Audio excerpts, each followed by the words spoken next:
Well, the lessons aren't about wealth or fame or working harder and harder.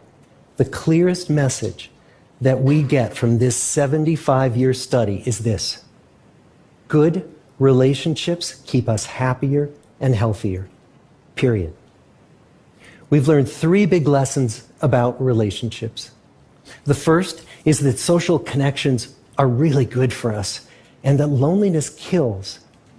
It turns out that people who are more socially connected to family, to friends, to community are happier, they're physically healthier, and they live longer than people who are less well connected.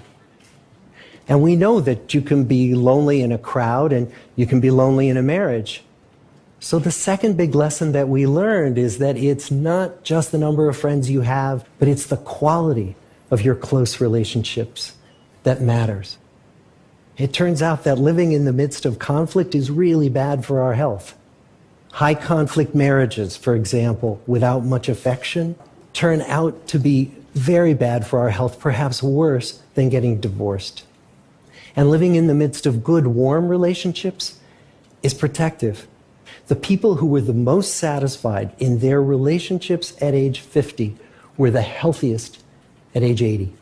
On the days when they had more physical pain, their moods stayed just as happy.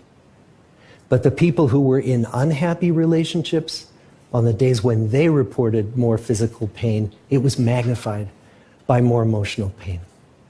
And the third big lesson that we learn is that good relationships don't just protect our bodies, they protect our brains. Being in a securely attached relationship to another person in your 80s is protective. That the people who are in relationships where they really feel they can count on the other person in times of need, those people's memories stay sharper longer. And the people in relationships where they feel they really can't count on the other one, those are the people who experience earlier memory decline.